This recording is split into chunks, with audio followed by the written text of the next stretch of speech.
Hello friend, welcome back to Study Mania. इस video में हम लोग रुक्मिणी प्रकाशन का, जो कि प्लेटफॉर्म का है, बिहार एसएससी का बिहार कर्मचारी चयन आयोग, जिसमें अवर सांख्यिकी पदाधिकारी एसएसओ और प्रखंड सांख्यिकी पदाधिकारी बीएसओ का सेट दिया हुआ है। और यह बहुत ही इम्पोर्टेंट सेट है और इसमें टोटल 16 सेट दिए हुए हैं। इसे डिस्कस करेंगे और ये सीरीज आज से स्टार्ट हो रहा है। तो आज हम फर्स्ट सेट को डिस्कस करेंगे।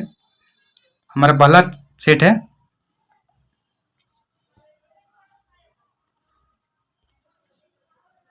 पेरू की राजधानी है। तो जो पेरू की राजधानी है वह लीमा है। साथ ही याद रखेंगे कि जो पेरू देश की मुद्रा होती है उसे बोलते हैं सोल, यानी पेरू की मुद्रा जो है वह सोल है। और एक क्विटो है। क्विटो जो है यह इक्वाडोर की राजधानी है। याद रखना, क्विटो यह इक्वाडोर की राजधानी है। और जो लापाज है, तो लापाज यह बोलीविया की राजधानी है। और ये बोगोटा जो है, बोगोटा कोलंबिया की राजधानी है। नेक्स्ट क्वेश्चन है, निम्नलिखित में किन देशों के समूह से भूमध्य रेखा गुजरती है?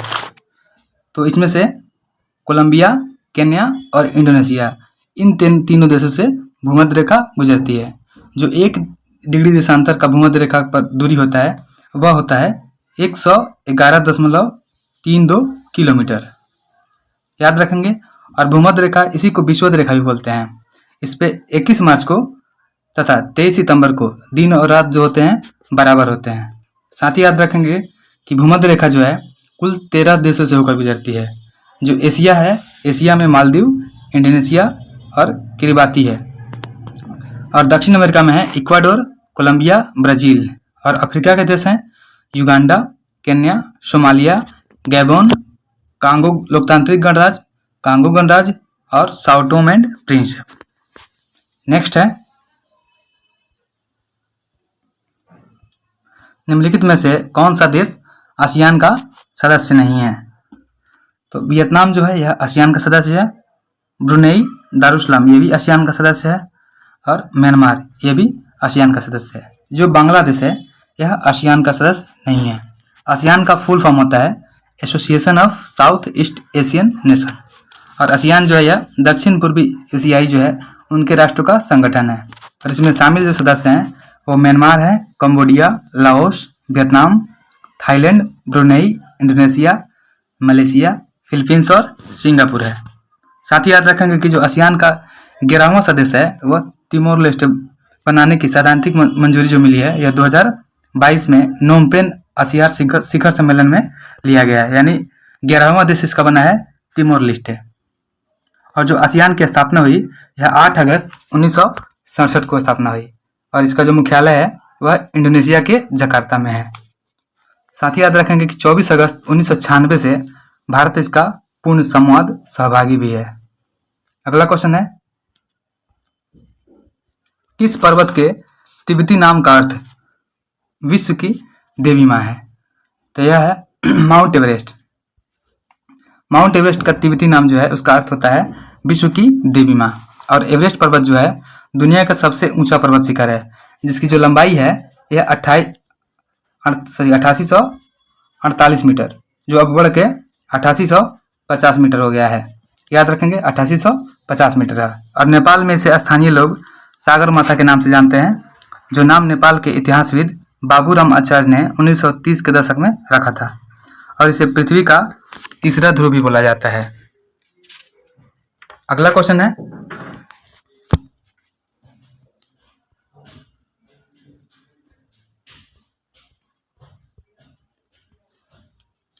ख्याल गायन के लिए विख्यात इंदौर घराने की स्थापना किसने की थी? तो जो ख्याल गायन है इसके विख्यात इंदौर घराने की जो स्थापना है यह आमिर खान के द्वारा किया गया था। और इंदौर जो घराना है भारतीय शास्त्रीय संगीत के मुखर घरानों में से एक है, जिसकी स्थापना उस्ताद आमिर खान ने की थी।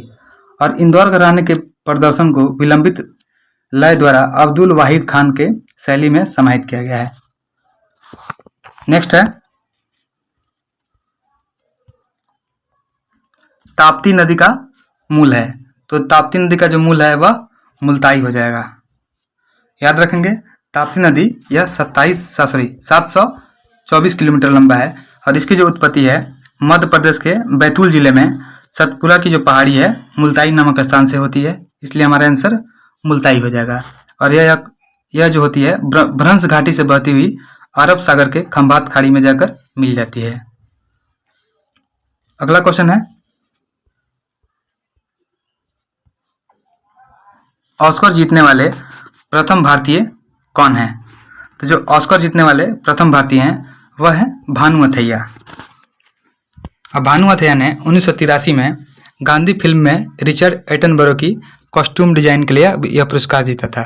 और ऑस्कर पुरस्कार की जो शुरुआत है यह 1929 ईस्वी में किया गया था और यह पुरस्कार विश्व फिल्म जगत में सबसे प्रतिष्ठित पुरस्कार माना जाता है। और ऑस्कर के साथ ही नोबेल पुरस्कार को भी प्राप्त करने वाले प्रथम व्यक्ति जॉर्ज बर्नार्ड शॉ हैं, यानी दोनों पुरस्कार इनको एक साथ दिया गया। यह पहले व्यक्ति जॉर्ज बर्नार्ड शॉ हैं जिन्हें दोनों पुरस्कार मिले हैं। और सत्यजीत रे पहले भारतीय थे जिन्होंने सिनेमा में उनकी उपलब्धियों के लिए 1992 में ऑस्कर का लाइफ टाइम अवार्ड जो मिला दिया गया था। साथ ही महबूब खां की मदर इंडिया फिल्म को 1957 में सर्वश्रेष्ठ विदेशी भाषा फिल्म की श्रेणी में नामांकन पाने वाली पहली फिल्म बनी थी।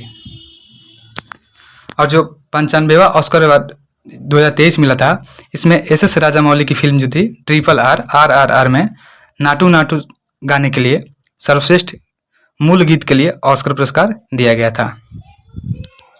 और साथ ही याद रखेंगे कि 95वें ऑस्कर पुरस्कार 2023 में ही जो भारतीय फिल्म थी द एलिफेंट विस्पर्स, इसे शॉर्ट फिल्म डॉक्यूमेंट्री कैटेगरी में ऑस्कर अवार्ड दिया गया था। और 97वां ऑस्कर अवार्ड में सर्वश्रेष्ठ फिल्म का पुरस्कार अनोरा फिल्म को दिया गया है।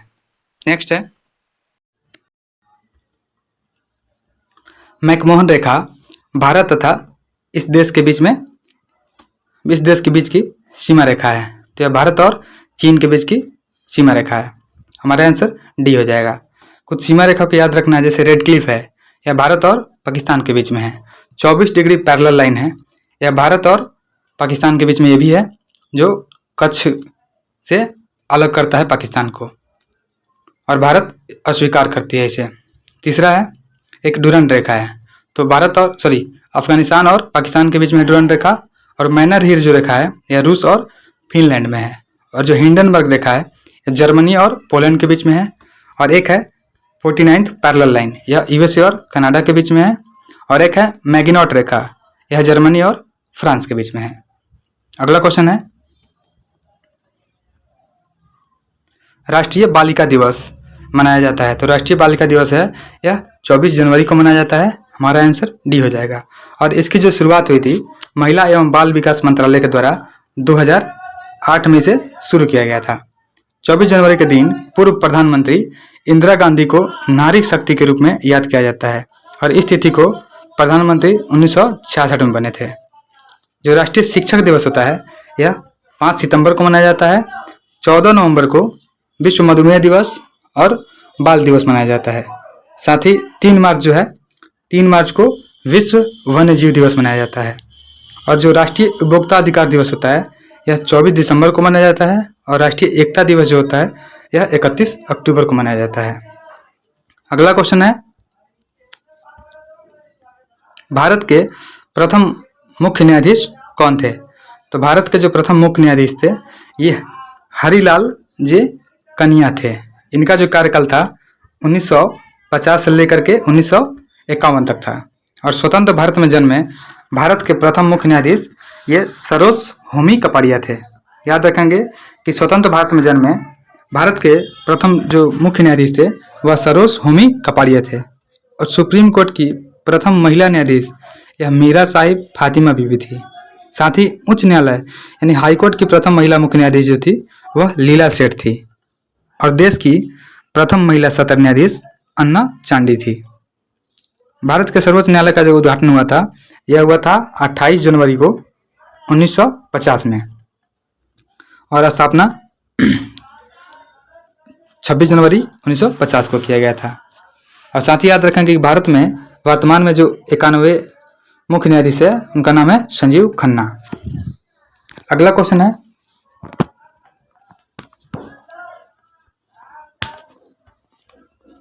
अर्थशास्त्र में हाथ में कच्चा माल तथा धन जिसका उपयोग उत्पादन में किया जाता है उन्हें कहा जाता है, तो इसे कार्यशील पूंजी कहा जाता है। कच्चा माल तथा नगद पैसे को कार्यशील पूंजी बोलते हैं और ये दो प्रकार का होता है, एक होता है चल पूंजी और एक अचल पूंजी। यदि आपतन कोण क्रांतिक कोण के बराबर हो तो अपवर्तन कोण कितना होगा? तो जब यदि आपतन कोण क्रांतिक कोण के बराबर होता है तो अपवर्तन कोण का जो मान होता है यह 90 डिग्री होता है। साथ ही हमें याद रखना है कि हीरा का जो अपवर्तनांक होता है वह 2.42 होता है और हीरा का जो क्रांतिक कोण होता है वह 24 डिग्री होता है। नेक्स्ट है, यह विदित है कि कार्बन मोनोऑक्साइड का प्राणियों पर दुष्प्रभाव होता है क्योंकि इसके कारण ऑक्सीजन का परिवहन कम हो जाता है। हमारा आंसर बी हो जाएगा। नेक्स्ट है, वर्तमान परजीवी जंतुओं में से इस समय सबसे अधिक संख्या किसकी है? तो विश्व में सबसे अधिक पाया जाने वाला जो होता है ट्रांसजेनिक जानवर जो होता है इसको बोलते हैं परजीवी जानवर, तो यह चूहा या मूषक होता है। हमारा आंसर बी हो जाएगा। ट्रांसजेनिक जीव जो होते हैं संशोधित जीनोम वाले जानवर होते हैं और ट्रांसजेनेसिस प्रक्रिया होता है, इसके द्वारा इसका निर्माण किया जाता है।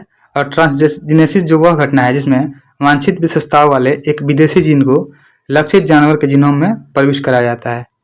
साथ ही पहला जो ट्रांसजेनिक जीव था वह वर्ष 1980 में संशोधित किया गया था। और इसके कुछ एग्जाम्पल और भी है, जैसे एक डॉली भेड़ है और ट्रांसजेनिक चूहा है। अगला क्वेश्चन है,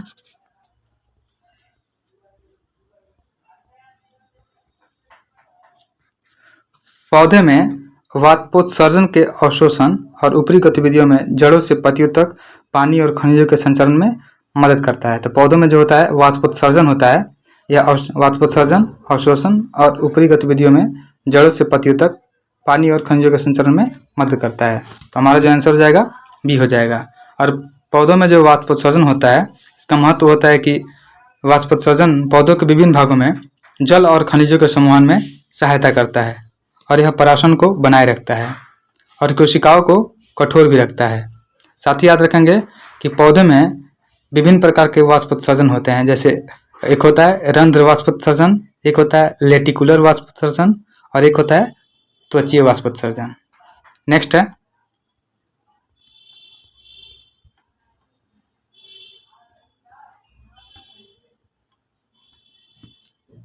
सोडियम 11-22 से 1 बीटा उत्सर्जन के बाद बनने वाला पदार्थ है। जब सोडियम 22 से 1 बीटा कम हो जाएगा तो उत्सर्जन यानी वो ऋणात्मक हो जाएगा, तो ये हो जाएगा 12 Mg22, तो ये मैग्नीशियम बन जाएगा। तो हमारा आंसर ये हो जाएगा, यानी परमाणु संख्या में 1 अंक की वृद्धि होगी जबकि द्रव्यमान संख्या अप्रभावित रहेगा। नेक्स्ट है, और ये भी याद रखना है कि अल्फा एवं बीटा किरणों के रेडियो सक्रिय तत्वों पर पड़ने वाले प्रभाव के बारे में सबसे पहले फजन और सोडी ने बताया था। नेक्स्ट है,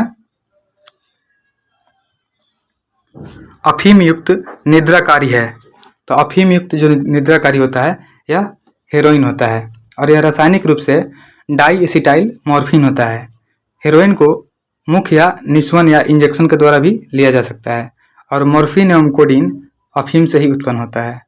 मॉर्फिन जो होता है सबसे कीमती पीड़ाहारी होता है लेकिन व्यसन का कारण होता है। और एक होता है ट्रांक्यूलाइजर, इससे नींद आए बिना ही तनाव या चिंता कम हो जाती है। कैफीन, कोकीन और एम्फीटेमिन होता है, यह उत्तेजक के अंतर्गत आते हैं। याद रखना है, जो कैफीन होता है, कोकीन होता है और एम्फीटेमिन होता है, यह उत्तेजक का कार्य करते हैं। नेक्स्ट है, असंतृप्त हाइड्रोकार्बन उत्प्रेरक की उपस्थिति में हाइड्रोजन जोड़ते हैं, जैसे कि निकेल और पैलाडियम। इसके एग्जाम्पल हो जाएंगे। यह स्वयं अभिक्रिया के अंत में रासायनिक रूप से अप्रभावित रहते हैं और बर्जिलियस को उत्प्रेरक का खोजकर्ता कहा जाता है। नेक्स्ट है, किसी पिंड के वेग समय का ग्राफ सरल रेखा में आता है तथा मूल बिंदु से गुजरते हुए एक शख्स को छूता है तो पिंड गतिशील है। तो यह जो पिंड जो होता है समान त्वरण में गतिशील होता है। तो हमारा आंसर ये हो जाएगा और इसका जो ग्राफ होता है वह सरल रेखा में होता है। ये हो जाएगा वेग हो जाएगा और ये टाइम हो जाएगा। तो इसका ग्राफ बनेगा 0 0 और ये सीधी रेखा में बनेगा। नेक्स्ट है निम्नलिखित में से कौन युग सही सुमेलित नहीं है। तो देखते हैं, इसमें दिया हुआ है मेलाटोनिन। तो मेलाटोनिन का कार्य होता है निद्रा का नियंत्रण करना। इंसुलिन का जो काम होता है रक्त शर्करा का नियंत्रण करना। और ऑक्सीटोसिन का काम होता है स्तन ग्रंथि से दूध का निस्सारण। ये सभी सही है। जो गैस्ट्रिन है यह रक्तचाप का नियमन ये नहीं होगा। गैस्ट्रिन जो होता है यह जठरांत हार्मोन का कार्य मुख्य रूप से प्रेरित पार्थिव कोशिकाओं को छिपाना, हाइड्रोक्लोरिक एसिड अग्नाशय के रस और पीत के रस को प्रोत्साहित करना होता है। ये गैस्ट्रिन का काम होता है। तो जो रक्तचाप का नियमन है यह नहीं होगा। और रासायनिक दृष्टि से यह पेप्टाइड हार्मोन होता है। नेक्स्ट क्वेश्चन है, और साथ ये भी याद रखना है जो ऑक्सीटोसिन हार्मोन होता है यह हाइपोथैलेमस से उत्पन्न होता है और ऑक्सीटोसिन को लव हार्मोन भी बोलते हैं। दो उपग्रह एक ही वृत्ताकार कक्षा में चक्कर लगा रहा है तो उनके जो वेग होंगे वह समान होंगे। यदि कोई उपग्रह वृत्ताकार कक्षा में चक्कर लगाता है तो वृत्त के केंद्र की ओर लगने वाला जो अभिकेंद्रीय बल होता है उसका वह गुरुत्वाकर्षण बल के बराबर होता है। तो उपग्रह का जो वेग होगा वह कक्षीय वेग कहलाएगा। नेक्स्ट क्वेश्चन है,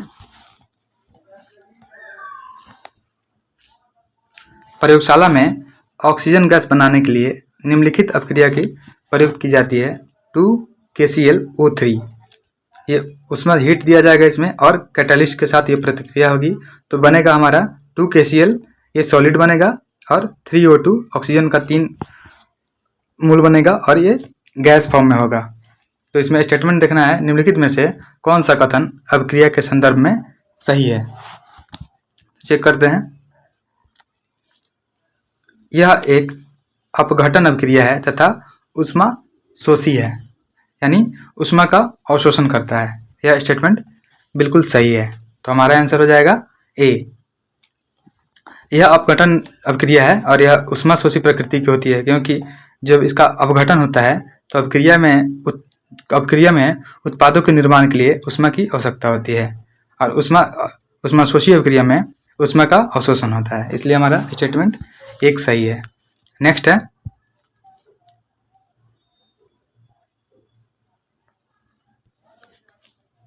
माइटोकॉन्ड्रिया को विलक्षण कोशिकांग क्यों माना जाता है। तो माइटोकॉन्ड्रिया को विलक्षण कोशिकांग इसलिए माना जाता है क्योंकि इसमें राइबोसोम और डीएनए होते हैं। तो हमारा आंसर ये हो जाएगा। और माइटोकॉन्ड्रिया का अपना डीएनए होने के कारण इसका द्विगुण अनुलेखन तथा अनुलिपीकरण होता है। इन्हीं कारणों से माइटोकॉन्ड्रिया अर्धस्वायत्त कोशिकांग होता है। और माइटोकॉन्ड्रिया द्विस्तरीय इकाई झिल्ली से घिरे होते हैं और इसमें ऑक्सीसोम पाए जाते हैं जो एटीपी संश्लेषण का कार्य करते हैं। अगला क्वेश्चन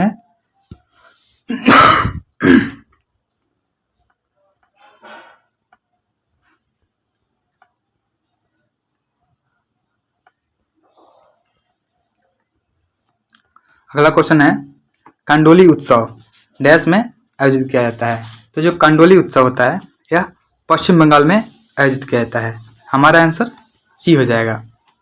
वैसे ही हम याद रखेंगे कुछ राज्यों के नाम जहाँ पे कुछ महोत्सव मनाए जाते हैं। जैसे एक होता है हल्दा त्यौहार, तो हल्दा त्यौहार और डुंगरी त्यौहार यह हिमाचल प्रदेश में मनाया जाता है।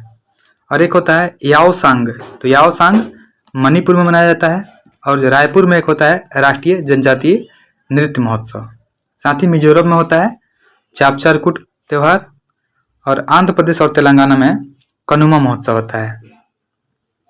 जम्मू कश्मीर में होता है एक हेरात होता है और कंचोत होता है। साथ ही जो बिहार में होता है औरंगाबाद में, तो वहाँ पे होता है देव सूर्य महोत्सव। और एक यूपी में झांसी में होता है स्ट्रॉबेरी महोत्सव। और असम में होता है वांचुआ महोत्सव। और एक होता है गोवा में, उसको बोलते हैं सिग्मो महोत्सव। ये सभी महोत्सव आपको याद रखने इंपॉर्टेंट होता है। ये सभी एग्जाम्स में पूछे जाते हैं। अगला क्वेश्चन है, भारत सरकार द्वारा नियुक्त तापस मजुमदार समिति का संबंध निम्नलिखित में से किससे था।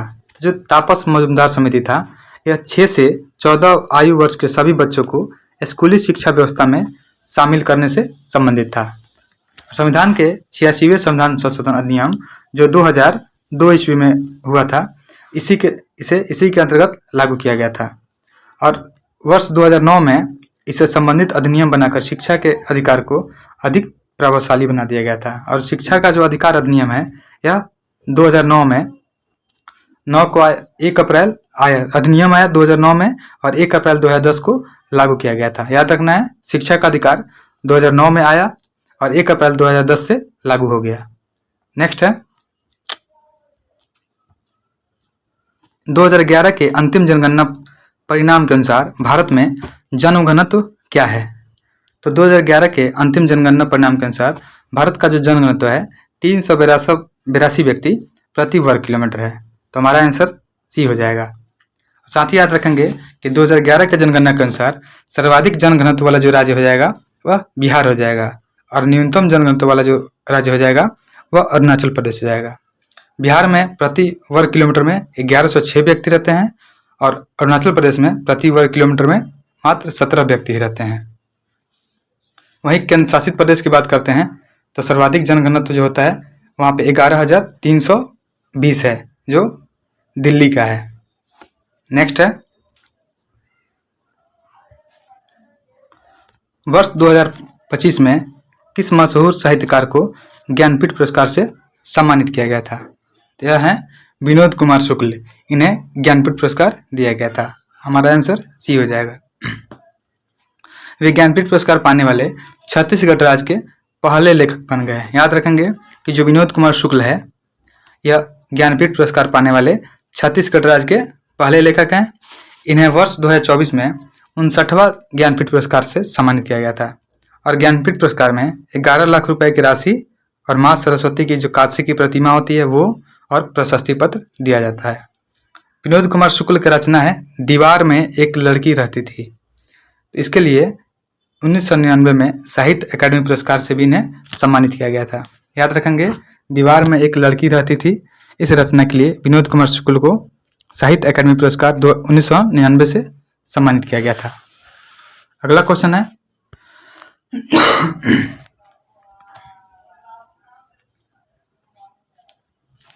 मुंबई इंडियंस ने 2025 के महिला प्रीमियम लीग फाइनल में किसको हराकर महिला प्रीमियम लीग खिताब जीता है? तो यह हो जाएगा मुंबई इंडियंस ने 2025 में महिला प्रीमियम लीग फाइनल में दिल्ली कैपिटल्स को हराया और महिला प्रीमियम लीग खिताब जीता है। हमारा आंसर ये हो जाएगा। और चैंपियन बनने वाली टीम मुंबई इंडियंस को विजेता राशि के रूप में 6 करोड़ रुपए दिए गए थे और पहले सीजन 2023 में भारतीय कप्तान हरमनप्रीत कौर के नेतृत्व में मुंबई इंडियंस ने खिताब जीता था। वहीं WPL की शुरुआत की बात करते हैं तो शुरुआत से पहले महिला T20 चैलेंज के नाम से 2018 से 22 तक चला था और रॉयल चैलेंजर्स बेंगलुरु टीम वर्ष 2024 में विजेता बनी थी। नेक्स्ट है 2 अप्रैल 2025 को वक्फ बोर्ड बिल 2025 लोकसभा में किसने पेश किया था? तो यह किरण रिजिजू के द्वारा पेश किया गया था। वक्फ बिल लोकसभा में आसानी से पारित होने के बाद अगले दिन 3 अप्रैल 2025 को राज्यसभा में भी आसानी से पारित हो गया था और इस बिल के द्वारा वक्फ बोर्ड की संपत्तियों को कानूनी दायरे में लाए जाने का प्रस्ताव रखा गया है और वर्तमान में केंद्रीय अल्पसंख्यक मामलों के मंत्री हैं किरण रिजिजू जो अरुणाचल प्रदेश से हैं और 5 अप्रैल 2025 को राष्ट्रपति द्रौपदी मुर्मू ने वक्फ संशोधन बिल पर हस्ताक्षर भी कर दिया था। और ये जो वक्फ बोर्ड है इसका उद्देश्य है मुसलमान वक्फ अधिनियम 1923 और वक्फ अधिनियम 1995 के अंदर संशोधन करना, जिसे 2013 के संशोधन द्वारा अधिक बोर्ड को शक्ति दिया गया है। 1964 में पहली बार सेंट्रल वक्फ काउंसिल गठित हुआ था और इसी कानून में बदलाव करने के लिए भारत सरकार द्वारा वक्फ संशोधन बिल लाया गया है। अगला क्वेश्चन है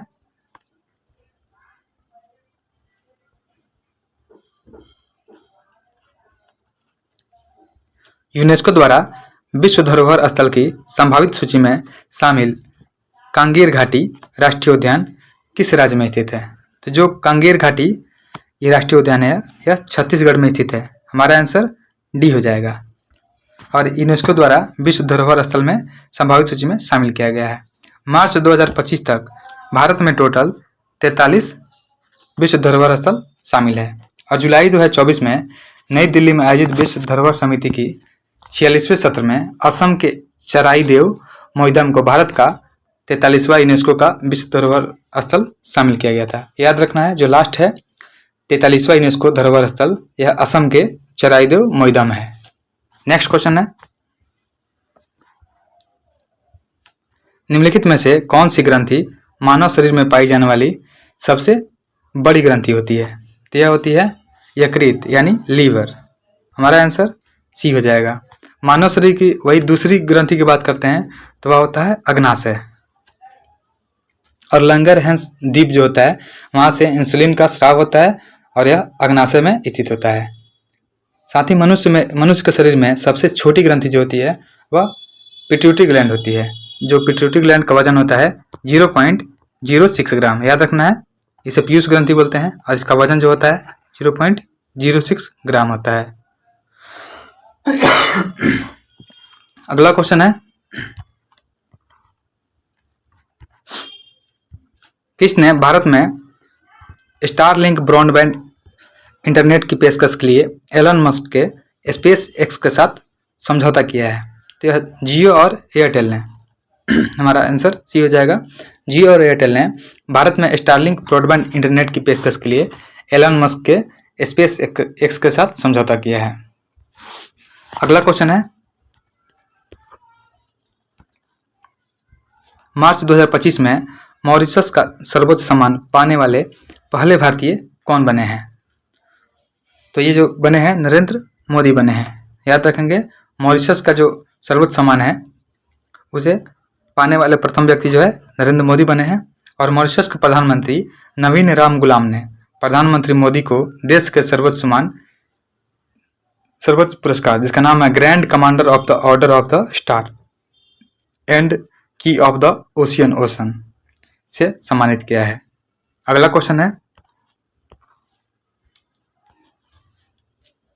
देश का उद्देश्य देश में पंचायती राज संस्थाओं को बढ़ावा देना है। तो यह संविधान का 73वां संविधान संशोधन अधिनियम था 1992। इसका उद्देश्य था देश में पंचायती राज संस्थाओं को बढ़ावा देना। तो हमारा आंसर ये हो जाएगा। और संविधान के भाग 9 तथा अनुच्छेद 243 से क से 243 न तक 11वीं अनुसूची को जोड़कर भारत में पंचायती राज की स्थापना का प्रावधान किया गया है। नेक्स्ट क्वेश्चन है,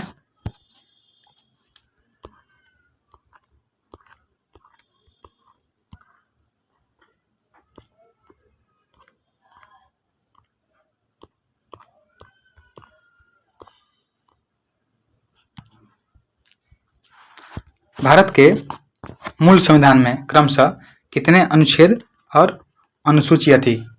तो याद रखना है, भारत के मूल संविधान में 395 अनुच्छेद और 8 अनुसूचियां थी। हमारा आंसर डी हो जाएगा।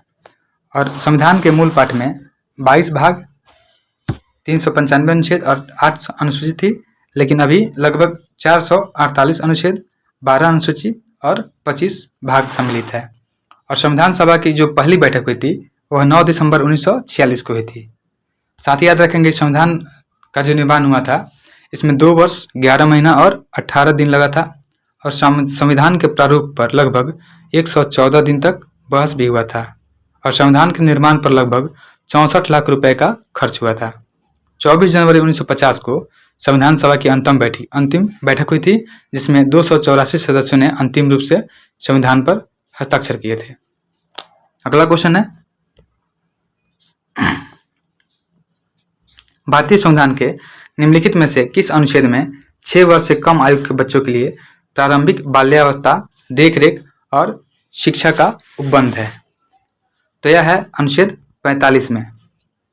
अनुच्छेद 45 में 6 वर्ष से कम आयु के बच्चों के लिए प्रारंभिक बाल्यावस्था, देखरेख और शिक्षा का उपबंध है। सभी राज्य है जो बच्चों के लिए 6 वर्ष तक शुरुआती देखभाल और शिक्षा की व्यवस्था करने के लिए प्रयास करेगा, इसके बारे में लिखा गया है। और 86वें संविधान संशोधन अधिनियम जो है 2002 के द्वारा अनुच्छेद 45 में इसका संशोधन करके जोड़ा गया था। साथ ही एक संशोधन हुआ था जिसमें अनुच्छेद 21A जोड़कर शिक्षा को मौलिक अधिकार बना दिया गया था। और यह 6 से 14 वर्ष तक के बच्चों के लिए है। संघ की कार्यपालिका शक्ति का वर्णन जो है अनुच्छेद 53 में दिया गया है। साथ ही जो ये 44 है, आर्टिकल 44, यह समान नागरिक संहिता से संबंधित है। अगला क्वेश्चन है, भारत की संविधान सभा द्वारा राष्ट्रगान को निम्नलिखित में से किस वर्ष अपनाया गया था? तो भारत की संविधान सभा द्वारा राष्ट्रगान को 1950 में अपनाया गया था। रविंद्रनाथ ठाकुर द्वारा मूल रूप से बांग्ला में रचित जन गण मन ये हिंदी संस्करण को संविधान सभा ने 24 जनवरी 1950 को भारत का राष्ट्रगान स्वीकार किया और इस राष्ट्रगान का जो गायन समय होता है यह टोटल 52 सेकेंड होता है और अंतिम पंक्ति इसमें संक्षिप्त अवधि जो होती है यह 20 सेकेंड का होता है। और साथ ही याद रखेंगे कि राष्ट्रगान सबसे पहले 27 दिसंबर 1911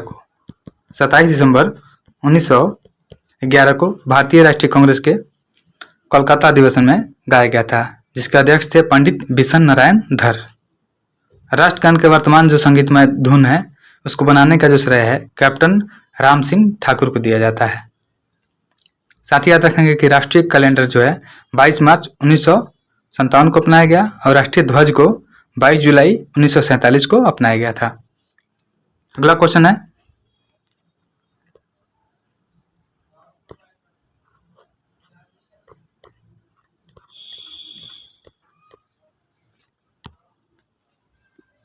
बजट 2025-26 में बीमा सेक्टर में विदेशी प्रत्यक्ष निवेश यानी एफडीआई की सीमा को 74% से बढ़ाकर कितने प्रतिशत कर दिया गया है?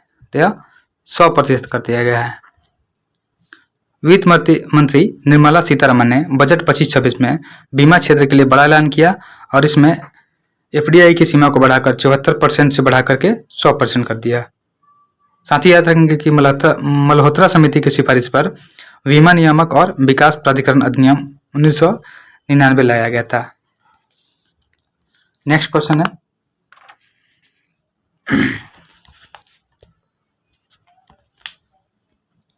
क्षेत्रफल की दृष्टि से बिहार का सबसे बड़ा जिला कौन है? तो क्षेत्रफल की दृष्टि से बिहार का सबसे बड़ा जिला जो है यह पश्चिमी चंपारण है, जो टोटल 5228 वर्ग किलोमीटर क्षेत्र में फैला हुआ है। उसके बाद हो जाएगा बांका जो है यह 3019 वर्ग किलोमीटर में फैला हुआ है और जो भागलपुर है यह 2569 वर्ग किलोमीटर में फैला हुआ है और जो लखीसराय है यह 1228 वर्ग किलोमीटर फैला हुआ है। हमारा आंसर ये हो जाएगा पश्चिमी चंपारण, यह बिहार का सबसे बड़ा जिला है।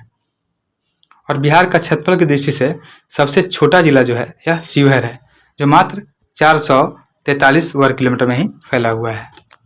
नेक्स्ट है, भारतीय संविधान में फर्स्ट पास्ट द पोस्ट सर्वाधिक मत प्राप्त व्यक्ति की विजय का प्रावधान किस देश के संविधान से अंगीकृत किया गया था? तो यह किया गया था ब्रिटेन के संविधान से। भारतीय संविधान में जो फर्स्ट पास्ट द पोस्ट है इसका प्रावधान ब्रिटेन से लिया गया और first past the post system में जो उम्मीदवार अधिकतम मत प्राप्त करता है वह चुनाव में विजयी होता है। और फर्स्ट पास्ट जो पोस्ट सिस्टम है यह सबसे सरल चुनाव प्रणाली माना जाता है। अगला क्वेश्चन है, साथ ही याद रखेंगे कि संविधान की जो सर्वोच्चता है वह अमेरिका से लिया गया है तथा राष्ट्रपति द्वारा राज्यसभा में साहित्य, कला, विज्ञान और समाज सेवा के क्षेत्र में ख्याति प्राप्त व्यक्तियों का मनोनीत करने का जो प्रावधान है यह आयरलैंड के संविधान से लिया गया है। अगला क्वेश्चन है,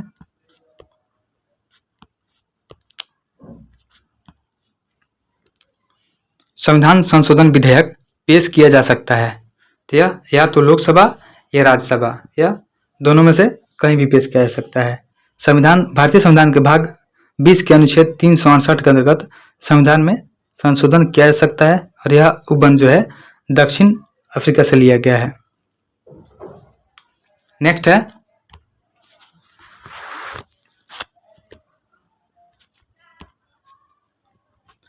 संविधान के किस अनुच्छेद को व्यवहारिक रूप देने के लिए 73वां संविधान संशोधन अधिनियम पारित किया गया था? तो यह अनुच्छेद 40 को व्यवहारिक रूप देने के लिए 73वां संविधान संशोधन किया गया था। अनुच्छेद 40 जो है इसमें ग्राम पंचायत के गठन किए जाने का प्रावधान है और जो 73वां संविधान संशोधन है यह 1952 में लाया गया था। इसमें लक्ष्मीमल सिंघवी समिति की सिफारिश पर 73वां संविधान संशोधन किया गया और इसके द्वारा पंचायती राज को अनुच्छेद 243 के तहत व्यवहारिक रूप दिया गया था और 11वीं अनुसूची में 29 विषयों का समावेश किया गया। अनुच्छेद 38 जो है यह लोक कल्याणकारी राज से संबंधित है, याद रखेंगे। नेक्स्ट क्वेश्चन है,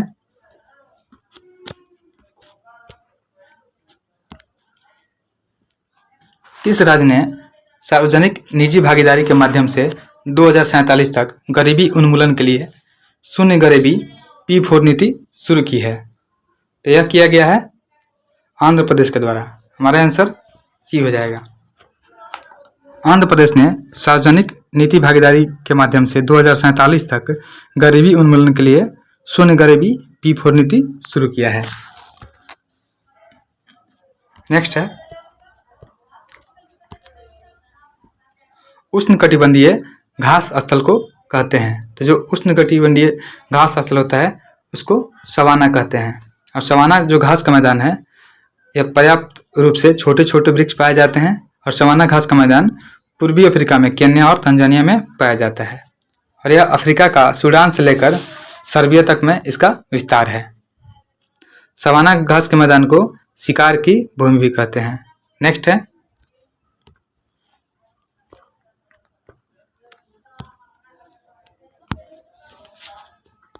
अंडमान और निकोबार द्वीप समूह में सबसे अधिक ऊंचाई वाली चोटी कौन सी है? तो अंडमान और निकोबार द्वीप समूह में सबसे अधिक ऊंचाई वाली चोटी जो हो जाएगी यह सैडल पीक हो जाएगी। सैडल पीक उत्तरी अंडमान द्वीप में स्थित है और यहाँ पे सैडल पीक राष्ट्रीय उद्यान भी स्थित है। सैडल पीक के ढलान से ही अंडमान की एकमात्र नदी कालपोंग नदी निकलती है सैडल पीक से ही और सैडल पीक की जो ऊंचाई है यह 737 मीटर है, यानी 2418 फीट, याद रखेंगे। और एक माउंट थुइलर है, तो माउंट थुइलर जो है यह ग्रेट निकोबार में है। साथ ही याद रखना है कि बैरन और नारकोंडम जो ज्वालामुखी है यह अंडमान और निकोबार द्वीप में स्थित है और बैरन जो है भारत का एकमात्र सक्रिय ज्वालामुखी है और नारकोंडम जो है यह सुषुप्त ज्वालामुखी है जो उत्तरी अंडमान में स्थित है। भारत में जो अवस्थित है बैरन ज्वालामुखी 150 वर्ष के बाद पुनः 1991 में सक्रिय हुआ था और 21वीं सदी में भी विस्फोट किया गया है। नेक्स्ट है, संविधान के निम्नलिखित संशोधनों में से किसके अंतर्गत भारत में महिलाओं के लिए ग्राम पंचायतों में 30% स्थान आरक्षित किया गया है? तो यह किया गया 73वें संविधान संशोधन के अंतर्गत। भारतीय संविधान के भाग 9 के तहत अनुच्छेद 243 के जो घ पार्ट है उसके अंतर्गत पंचायती राज संस्थाओं में महिलाओं के लिए स्थान आरक्षित किए गए हैं और इसके तहत प्रत्येक पंचायत में प्रत्यक्ष चुनाव द्वारा भरे जाने वाले स्थानों की कुल संख्या में के कम से कम 1/3 स्थान महिलाओं के लिए आरक्षित रहेंगे। नेक्स्ट है,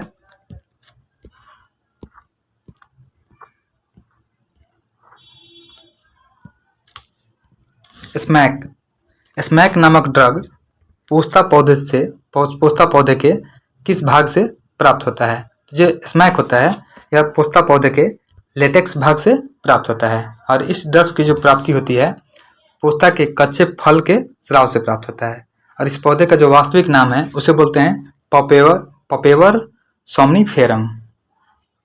स्मैक को ही ब्राउन शुगर भी बोलते हैं, याद रखेंगे। जो स्मैक होता है उसको बोलते हैं ब्राउन शुगर। नेक्स्ट है, ब्लैक होल सिद्धांत की खोज किसके द्वारा की गई? जो ब्लैक होल सिद्धांत है इसकी खोज एस चंद्रशेखर के द्वारा की गई थी। हमारा आंसर ए हो जाएगा और इस खोज के लिए उन्हें 1983 में भौतिक का नोबेल पुरस्कार भी दिया गया था। साथ ही याद रखेंगे एस चंद्रशेखर ने एक चंद्रशेखर लिमिट था।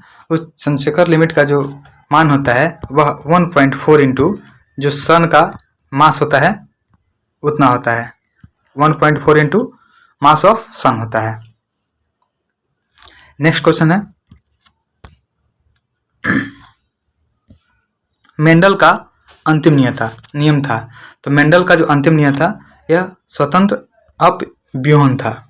इस नियम के अनुसार होता है भिन्न गुण वाले जो एलील जो समजात गुणसूत्रों के भिन्न स्थानों पर उपस्थित होते हैं जाइगोट निर्माण के दौरान एक दूसरे से स्वतंत्र रूप से पृथक या एकीकृत हो जाते हैं। नेक्स्ट है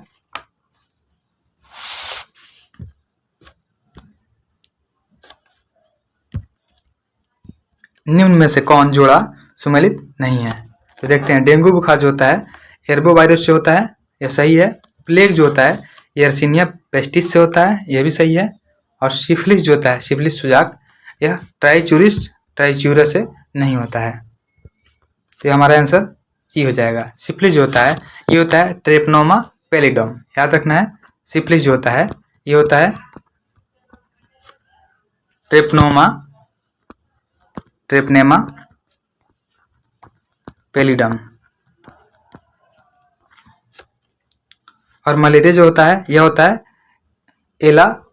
एला जलमोडिया वाइवैक्स से। नेक्स्ट है चींटी द्वारा काटने या भ्रमर दंश से प्रभावित क्षेत्र में लगाने पर निम्नलिखित में से कौन सा एक दर्द का निवारण करेगा। तो चींटी द्वारा काटने या भ्रमर दंश से प्रभावित क्षेत्र में लगाने पर जो बेकिंग सोडा होता है यह दर्द का निवारण करता है। तो हमारा आंसर हो जाएगा सी, यानी बेकिंग सोडा। और बेकिंग सोडा का जो फॉर्मूला होता है यह होता है NaHCO3, याद रखेंगे। बेकिंग सोडा का जो फॉर्मूला होता है NaHCO3 होता है। और चींटी के डंग में मेथेनोइक एसिड होता है, यानी फॉर्मिक एसिड पाया जाता है। और जो फॉर्मिक एसिड होता है उसका फॉर्मूला होता है HCOOH, याद रखेंगे। फॉर्मिक एसिड का जो फॉर्मूला होता है HCOOH। और एक सिरका होता है, तो सिरका का जो रासायनिक फॉर्मूला होता है वह होता है CH3COOH। सिरका का जो फॉर्मूला होता है वो होता है CH3COOH। नेक्स्ट है मेसनर प्रभाव संबंधित है। तो मेसनर प्रभाव जो होता है यह अतिचालकों द्वारा प्रदर्शित किया जाता है, तो अतिचालक से संबंधित हो जाएगा। नेक्स्ट क्वेश्चन है निम्न में से कौन विलुप्त प्राय जंतु शहतूत नामक विश्व की सबसे अच्छी हल्की गर्म व सबसे महंगी ऊन का स्रोत है। तो यह हो जाएगा कश्मीरी बकरी। कश्मीरी बकरी जो है विलुप्त प्राय जंतु है और इस शहतूत नामक विश्व की सबसे बड़ी अच्छी हल्की गर्म व सबसे महंगी ऊन का स्रोत है। और ऊन एक प्राकृतिक फाइबर होता है जो पशुओं के रोम से प्राप्त होता है। ऊन क्रिएटिन प्रोटीन से निर्मित होता है, याद रखना है। ऊन जो होता है यह क्रिएटिन प्रोटीन से निर्मित होता है। और ऊन जो होता है ऊष्मा को संरक्षित रखता है तथा शरीर को गर्म रखता है।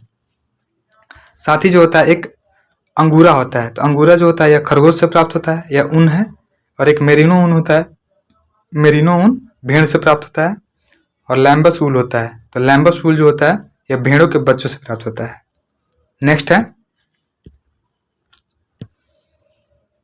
सुनहरा चावल या गोल्डन राइस भविष्य की ट्रांसजेनिक फसल है, इसका प्रमुख लक्षण है। तो इसका प्रमुख लक्षण होता है कि विटामिन ए की उच्च मात्रा होती है।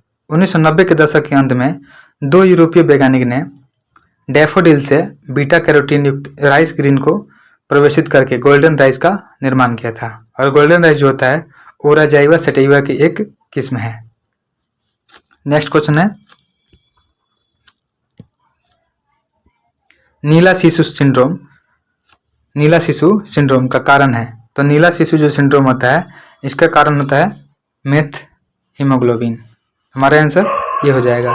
मेथ हीमोग्लोबिन विकृति जो होता है ये हीमोग्लोबिन होता है और जिसके कारण मेथ ग्लोबिन के कारण नीला शिशु सिंड्रोम होता है।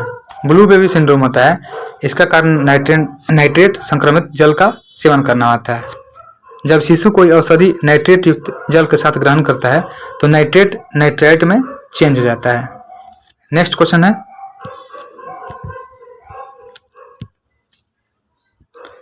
एडिनोसिन डीएमिनेज की कमी से क्या होता है। तो एडिनोसिन डीएमिनेज की कमी से प्रतिरक्षा तंत्र जो होता है कार्यहीन हो जाता है, यानी कार्य करना बंद कर देता है। तो हमारा ऑप्शन बी सही होगा। और यह बीमारी जो है यह एक जेनेटिक समस्या है। और इस रोग के लक्षण जो होते हैं शिशु में 6 महीने की उम्र से पहले ही दिखाई देने लगते हैं। साथ ही एक होता है एडिसन रोग। तो एडिसन रोग जो होता है एड्रिनल ग्रंथि के नुकसान के कारण होता है। और एक होता है पार्किंसन रोग। तो पार्किंसन रोग जो होता है यह केंद्रीय तंत्रिका तंत्र से संबंधित बीमारी है जिसमें शरीर की मोटर गतिविधि प्रभावित होती है। नेक्स्ट है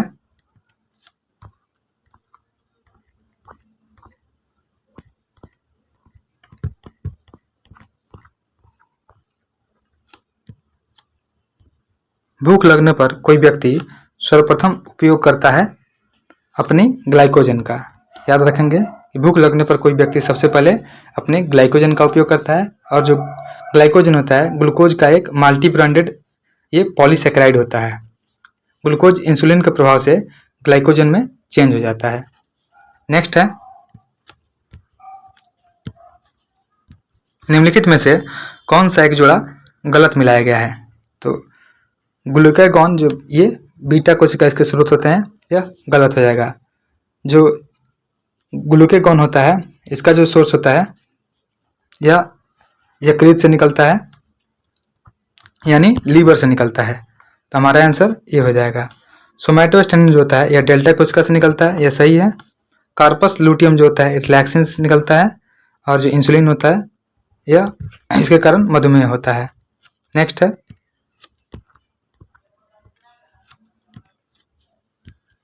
निम्नलिखित में से कौन दोनों सदनों को स्थापित करता है। तो दोनों को सदनों को राष्ट्रपति स्थापित करता है। हमारा आंसर ये हो जाएगा। अनुच्छेद 80 में राज्यसभा की संरचना से संबंधित है और अनुच्छेद जो 81 है यह लोकसभा की संरचना से संबंधित है। याद रखना है आर्टिकल जो 80 है यह राज्यसभा के बारे में बताता है और जो आर्टिकल 81 है यह लोकसभा के बारे में बताता है। साथ ही जो अनुच्छेद 108 है इसके तहत दोनों सदनों का जो संयुक्त अधिवेशन होता है वह राष्ट्रपति के द्वारा किया जाता है। अगला क्वेश्चन है जीवन का संरक्षण तथा व्यक्तिगत स्वतंत्रता भारतीय संविधान के किस अनुच्छेद में दिया गया है। तो जीवन का जो संरक्षण होता है या तथा व्यक्तिगत स्वतंत्रता भारतीय संविधान के अनुच्छेद 21 में दिया गया है। हमारा आंसर सी हो जाएगा। नेक्स्ट है साथ ही याद रखेंगे जो आर्टिकल 20 है आर्टिकल 20 में अपराधों के लिए दोष सिद्धि के संबंध में संरक्षण का वर्णन किया गया है। और अनुच्छेद जो 56 है इसमें राष्ट्रपति के पद ग्रहण करने की तिथि से 5 वर्ष की अवधि तक पद धारण करेंगे इसके बारे में वर्णन है। और ये अनुच्छेद जो 69 है इसमें दिया गया है कि अपने पद पर आसीन होने के पूर्व उपराष्ट्रपति या तो राष्ट्रपति के समक्ष या राष्ट्रपति द्वारा नियुक्त किसी व्यक्ति के समक्ष शपथ ग्रहण करेंगे। अगला क्वेश्चन है विश्व के इतिहास में एकमात्र राजा कौन था जिसने कलिंग युद्ध जीतने के बाद विजय त्याग दिया था। तो विश्व के इतिहास में एकमात्र राजा यह अशोक था जिसने कलिंग विजय के बाद विजय को त्याग दिया था। और अशोक का जो 13वां शिलालेख है इसमें कलिंग युद्ध के घटना का वर्णन किया गया है। यानी जो कलिंग युद्ध हुआ था यह 261 ईसा पूर्व में हुआ था। और जो अशोक का दूसरा शिलालेख और 13वां शिलालेख में संगम राज्य चोल पांड और केरल पुत्र सहित ताम्रपण यानी श्रीलंका की जानकारी मिलती है। और कलिंग की जो राजधानी थी वह तोसली थी। अशोक का नाम जो है नाम का उल्लेख मास्की गुर्जरा नेटूर तथा उदयगोलम अभिलेख में ही मिलता है। साथ ही याद रखेंगे कि जो कुंभ मेला है कुंभ मेला को शुरू करने का जो श्रेय है यह हर्षवर्धन को दिया जाता है। अगला क्वेश्चन है किस वर्ष में महात्मा गांधी ने असहयोग आंदोलन को वापस ले लिया था। तो 1922 में महात्मा गांधी के द्वारा असहयोग आंदोलन को वापस ले लिया गया था। साथ ही याद रखना है कि गांधी जी ने असहयोग आंदोलन शुरू होने के 1 वर्ष के भीतर स्वराज प्राप्त करने का नारा भी दिया था। और 9 अगस्त 1925 को काकोरी कांड हुआ था। साइमन कमीशन जो है यह 3 फरवरी 1928 को भारत आया था। इसे व्हाइट मैन कमीशन भी बोला जाता है। अगला क्वेश्चन है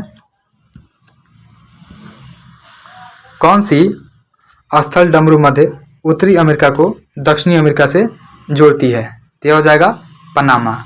पनामा जो है यह उत्तरी अमेरिका को दक्षिणी अमेरिका से जोड़ती है।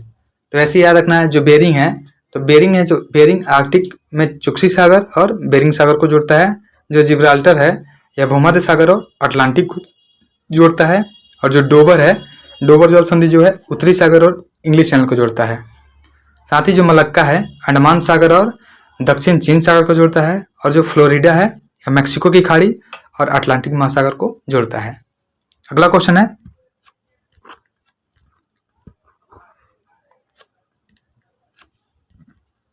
पश्चिम से लेकर पूर्व तक भारत का विस्तार 68 डिग्री 7 मिनट पूर्व तथा डैश देशांतरों के बीच स्थित है।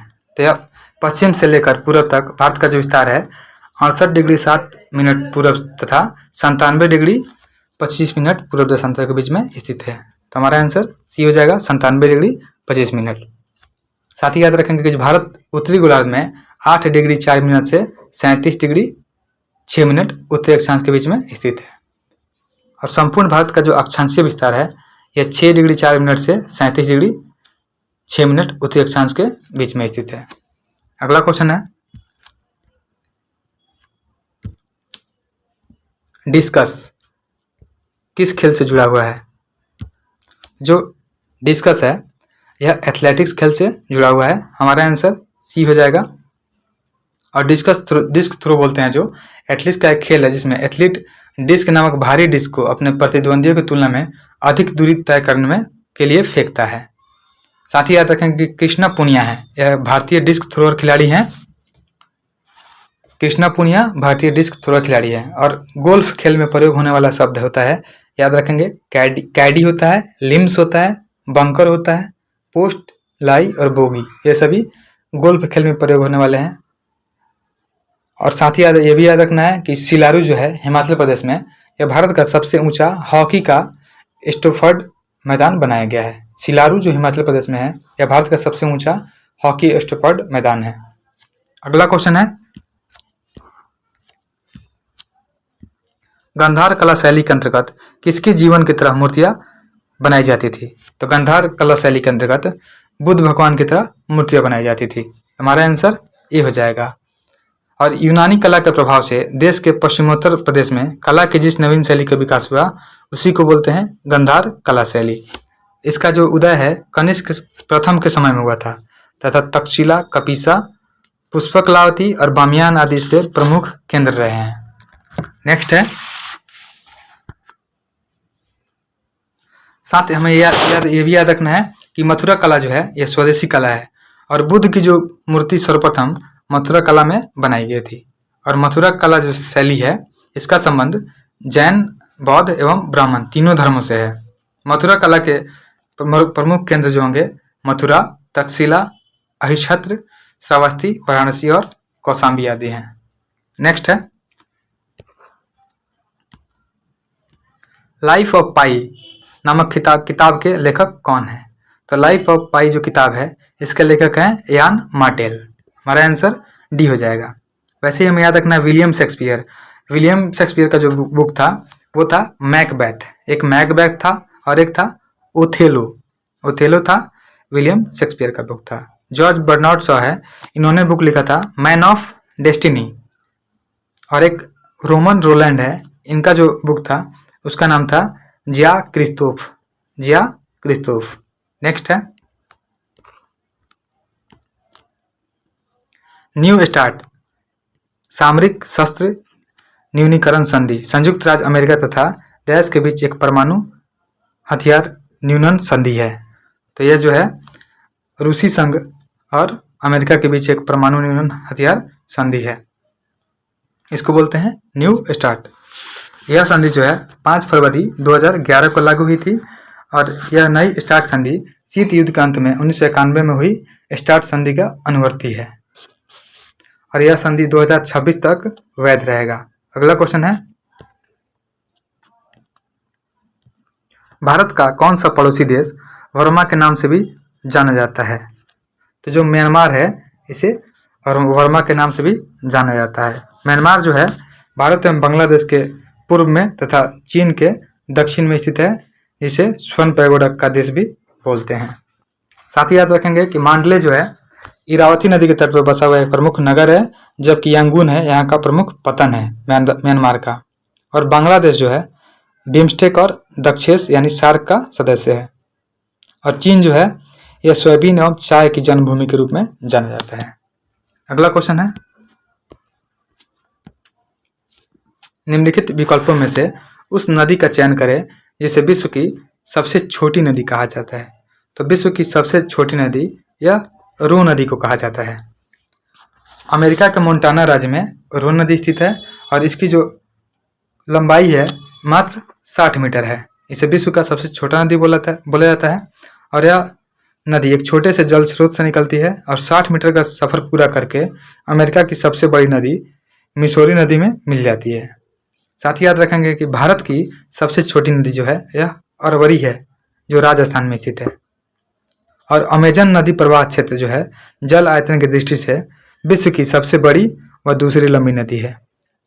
साथ ही याद रखेंगे कि तंबोराशी नदी यह इंडोनेशिया में बहती है। तंबोराशी नदी इंडोनेशिया में बहती है। नेक्स्ट है,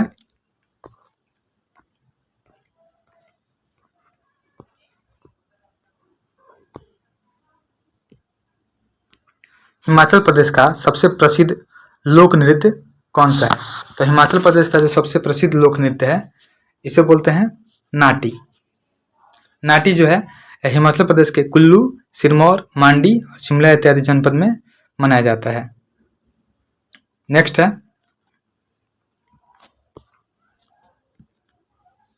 मोहनजोदड़ो पाकिस्तान के सिंध प्रांत में पुरातत्व स्थल है। मोहनजोदड़ो का क्या अर्थ है? तो मोहनजोदड़ो का जो अर्थ होता है वह होता है मृत पुरुषों का स्तूप। हमारा आंसर डी हो जाएगा, यानी मृतकों, सिंधी में से मृतकों का टीला बोलते हैं। और यह जो सिंध प्रांत में है, लरकाना जिले में सिंधु नदी के तट पर स्थित है। और इसका जो खोज है राखल दास बनर्जी के द्वारा 1922 में किया गया था। अगला क्वेश्चन है, सामाजिक जागरूकता फैलाने और समाज में महिलाओं के उत्पीड़न को रोकने के लिए डायन प्रथा प्रसिद्ध विधेयक कब बिहार में लाया गया था? तो यह लाया गया था 1999 ईस्वी में। घरेलू हिंसा से महिलाओं का संरक्षण अधिनियम लाया गया था, यह 2005 में लाया गया था। साथ ही दहेज उन्मूलन अधिनियम भी लाया गया था, यह 1961 में लाया गया था। तो याद रखना है कि सामाजिक जागरूकता फैलाने और समाज में महिलाओं के उत्पीड़न को रोकने के लिए डायन प्रथा निषेध अधिनियम बिहार में 1999 में लाया गया था। नेक्स्ट है, विशेष परिस्थिति में ग्राम पंचायत के 1/3 सदस्यों के अनुरोध पर कितने दिनों के अंदर बैठक बुलाना आवश्यक है? तो विशेष परिस्थिति में ग्राम पंचायत के 1/3 सदस्य जब अनुरोध करते हैं तो 15 दिनों के अंदर बैठक बुलाना आवश्यक होता है। हमारा आंसर डी हो जाएगा। और ग्राम पंचायत की बैठक से संबंधित तथ्य हैं, जैसे सामान्य बैठक होती है उनकी, तो सूचना देने की सामान्य बैठक की जो अवधि होती है वह 7 दिन होती है और विशेष बैठक बुलाने की जो अवधि होती है वह 3 दिन पे होती है। और 1/3 सदस्यों के अनुरोध पर बैठक बुलाने की जो अवधि होती है वह 15 दिनों तक होती है।